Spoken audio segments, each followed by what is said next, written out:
राधे राधे दोस्तों। अब हम सुनेंगे चौथे अध्याय का महात्म्य। श्री भगवान बोले, हे लक्ष्मी, जो पुरुष श्री गीता जी का पाठ करते हैं उनके स्पर्श मात्र से अधम देह छूटकर मुक्ति को प्राप्त होती है। लक्ष्मी जी ने पूछा, हे महाराज, क्या श्री गीता जी के पाठ करने वाले को छूकर कोई भी जीव मुक्त हुआ है? तब श्री भगवान ने कहा, हे लक्ष्मी, तुमको मुक्त हुए की एक पुरातन कथा सुनाता हूँ। भागीरथी गंगा जी के तट पर एक काशीपुर नगर है। वहाँ एक वैष्णव श्री गीता जी के चौथे अध्याय का पठन किया करता था। एक दिन वह साधु वन में गया। वहाँ बेरियों के 2 वृक्ष थे, उनकी बड़ी छाया थी। वह साधु वहाँ बैठ गया और बैठते ही उसको निद्रा आ गई। एक बेरी से उसके पांव लगे और दूसरी के साथ सिर लगा। वह दोनों ही बेरियां आपस में कांप कर पृथ्वी पर गिर पड़ी। उनके पत्ते सूख गए। परमेश्वर की इच्छा से वह दोनों बेरियां ब्राह्मण के घर पुत्रियां हुई।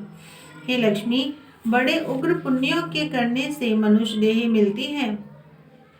फिर ब्राह्मण के घर जन्म लेकर उन दोनों लड़कियों ने तपस्या आरंभ की। जब वे दोनों बड़ी हुई तब उनको माता पिता ने कहा, हे पुत्रियों, हम तुम्हारा विवाह करते हैं। तब उन दोनों ने माता पिता से कहा, हम विवाह नहीं करेंगे। उनको अपने पिछले जन्म की खबर थी। वह सुंदर जाति में जन्मी थी। उन्होंने कहा, हमारे मन में एक कामना है, परमेश्वर वह पूरी करें तब बड़ी भली बात है।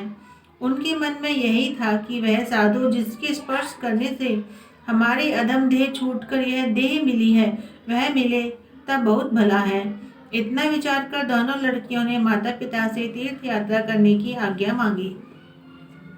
तब माता पिता ने तीर्थ यात्रा की आज्ञा दी। तब उन दोनों कन्याओं ने माता पिता की चरण वंदना करके गमन किया। तीर्थ यात्रा करते करते वे बनारस पहुंची। वहां जाकर देखा वह तपस्वी बैठा है, जिसकी कृपा से हम बेरी की देह से छूटी हैं। तब दोनों कन्याओं ने चरण वंदना करके विनय करी, हे संत जी, धन्य हो, आपने हमको कृतार्थ किया है। तब उस तपस्वी ने कहा, तुम कौन हो? मैं तुमको नहीं पहचानता। कन्याओं ने कहा, हम आपको पहचानती हैं। हम पिछले जन्म में बेरियों की योनि में थे। तुम एक दिन वन में आए, तुमको बहुत धूप लगी थी, तब बेरियों की छाया तले आ बैठे। लंबासन होने से एक बेरी से आपके चरण लगे और दूसरी से सिर लगा। उसी समय हम बेरी की देह से मुक्त हुई। तुम्हारी कृपा से ही हमारी गति हुई है। श्री गीता जी के चौथे अध्याय का ऐसा महात्म्य है। तब वह मन वचन कर्म से नित्य प्रतिपाठ करने लगा। तब श्री नारायण जी ने कहा, हे लक्ष्मी, यह चौथे अध्याय का महात्म्य है जो तुम्हें सुनाया है।